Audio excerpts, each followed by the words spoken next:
जैसा कि हम सभी जानते हैं, आज से लगभग 5000 वर्ष पूर्व महाभारत का युद्ध लड़ा गया था। इस युद्ध पर एक ग्रंथ भी लिखा गया है जिसे महाभारत के नाम से जाना जाता है। इस युद्ध के मुख्य सूत्रधार थे भगवान श्री कृष्ण, इसलिए यह युद्ध सभी को याद है। लेकिन क्या आप जानते हैं, ऐसा ही एक युद्ध त्रेता युग में भी लड़ा गया था। यहाँ हम रामायण के श्री राम और रावण के बीच हुए युद्ध की बात नहीं कर रहे, बल्कि उससे भी पहले हुए एक प्रसिद्ध ऐतिहासिक युद्ध दासराज युद्ध, जिसे दासराज युद्ध के नाम से भी जाना जाता है, की बात कर रहे हैं। दासराज युद्ध आर्यवर्त के इतिहास का सबसे भयानक युद्धों में से एक था। इस युद्ध ने भारत का इतिहास बदल दिया था। पर यह युद्ध था क्या और क्यों लड़ा गया था, चलिए जानते हैं फॉरगेटन टेल्स ऑफ इंडिया के इस नए एपिसोड में। दासराज युद्ध विश्व में हुए रिकॉर्ड युद्धों में सबसे पहला युद्ध है। इस युद्ध का वर्णन सबसे प्राचीन वेद ऋग्वेद के 7वें मंडल के 18 से 33 और 83वें श्लोक में मिलता है।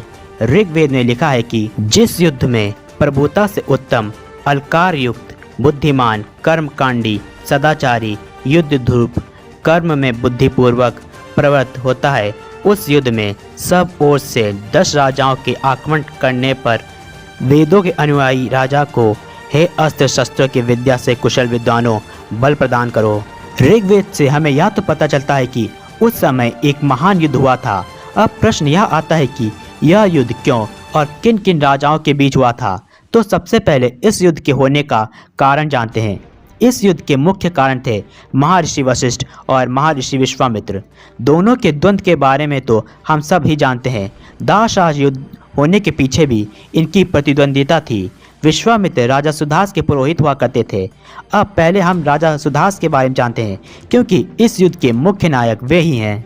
राजा सुदास इक्ष्वाकु वंश के तुत्सु राज्य के राजा थे। राजा सुदास दिवोदास का पौत्र और संजय के पुत्र थे। बता दें कि दिवोदास ने इंद्रदेव की सहायता से राजा संबर को मारकर उसके 99 नगरों को जला दिया था। इन 99 नगरों पर 10 नए राज्य स्थापित हुए जो राजा सुदास के शत्रु बने। इन राजाओं ने कई बार राजा सुदास पर आक्रमण किया, पर राजा सुदास ने हर बार उन्हें युद्ध में हरा दिया था। राजा सुदास ने एक बार महर्षि विश्वामित्र को पुरोहित से हटाकर महर्षि वशिष्ठ को अपना पुरोहित बना लिया। महर्षि विश्वामित्र, जो कि पहले से महर्षि वशिष्ठ से प्रतिद्वंदिता रखते थे, राजा सुदास के इस निर्णय से क्रोधित हो गए और राजा सुदास से प्रतिशोध की भावना से राजा सुदास के सभी शत्रु राजाओं का एक समूह तैयार किया। इस समूह में कुल 10 राजा शामिल हुए जो राजा सुदास से शत्रुता रखते थे। ये 10 राजा थे अलीन वंश। इस वंश का उल्लेख चीनी यात्री हुएन सांग ने भी किया है। हुएन सांग के अनुसार ये लोग अफगानिस्तान के नूरिस्तान क्षेत्र से पूर्वोत्तर में रहते थे। अनु, इस वंश के लोग भारत के पश्चिमोत्तर भाग में बसते थे। इनका उल्लेख ऋग्वेद में मिलता है। भृगु, ये महर्षि भृगु के वंशज थे जो विश्वामित्र की ओर से लड़े थे। भालन, इस वंश के बारे में बहुत इतिहासकार मानते हैं कि ये लोग आधुनिक बलूचिस्तान के बोलन दर्रे क्षेत्र में रहते थे। द्रहु, इनका वर्णन ऋग्वेद में अनु समुदाय के साथ आता है। ये मूलतः गांधार, जो वर्तमान कंधार अफगानिस्तान में है, के निवासी थे और राजा का नाम अंगार था। मत्स्य, इस वंश के बारे में ऋग्वेद के मंडल 7 सूक्त 18 के ऋचा 6 में बताया गया है, लेकिन बाद में इनका शाल के संबंध में भी उल्लेख मिलता है। परशु वंश, यह निर्विवाद पारसी थे जो युद्ध हारने के बाद अपनी भूमि छोड़कर पश्चिम दिशा में जाकर पारसिक देश बसाया, जो आज का ईरान है। पुरु, इस वंश के बारे में ज़्यादा लिखने की जरूरत नहीं, क्योंकि पुराणों में इनके बारे में विस्तार से वर्णन मिलता है। पणी को हमारे धर्म ग्रंथों में दानवों की श्रेणी में रखा गया है, लेकिन इतिहासकार इन्हें सीथियंस के साथ जोड़ते हैं। दास, यह दास जनजाति थी। ऋग्वेद में इन्हें दसहु नाम से भी जाना जाता है। इन सभी 10 राजाओं ने विश्वामित्र के कहने पर सभा की और राजा सुदास को युद्ध के लिए ललकारते हुए पत्र लिखा।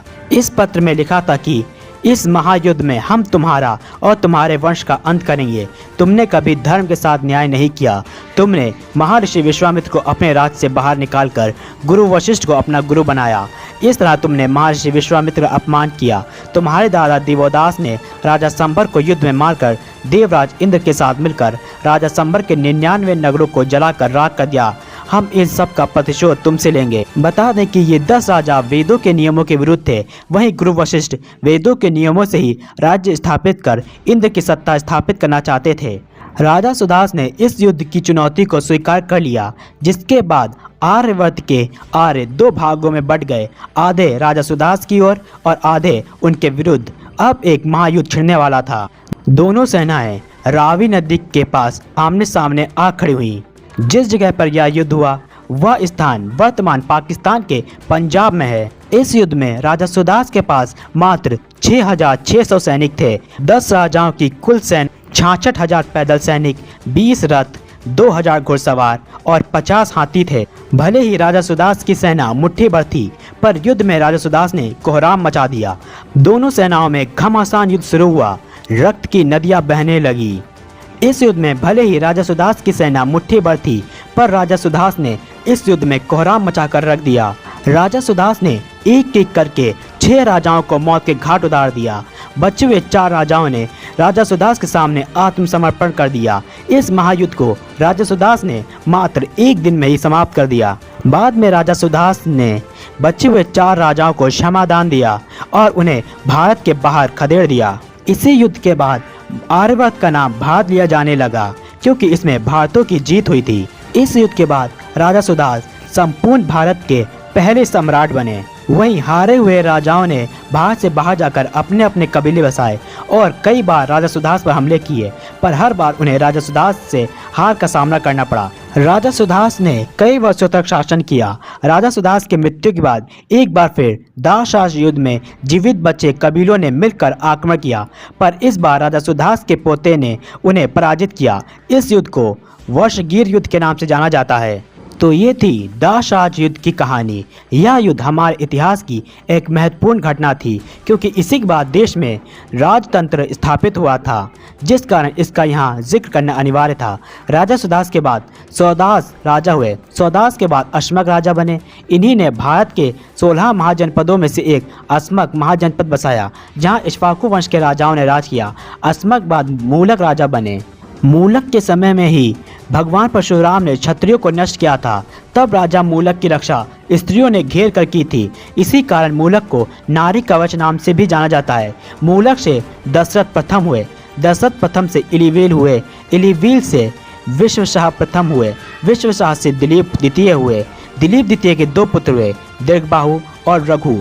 दिलीप के बाद दीर्घबाहु राजा बने और दीर्घबाहु के बाद रघु राजा बने। राजा रघु एक महान राजा हुए। इन्हीं कारण इक्ष्वाकु वंश का नाम रघुवंश पड़ा। राजा रघु कैसे राजा थे और उनके किस कार्य की वजह से इक्ष्वाकु वंश का नाम रघुवंश पड़ा, ये पूरी कहानी हम अगले एपिसोड में जानेंगे। आज के एपिसोड में इतना ही। जल्द मिलेंगे फॉरगेटन टेल्स ऑफ इंडिया के अगले एपिसोड में। तब तक के लिए जय हिंद।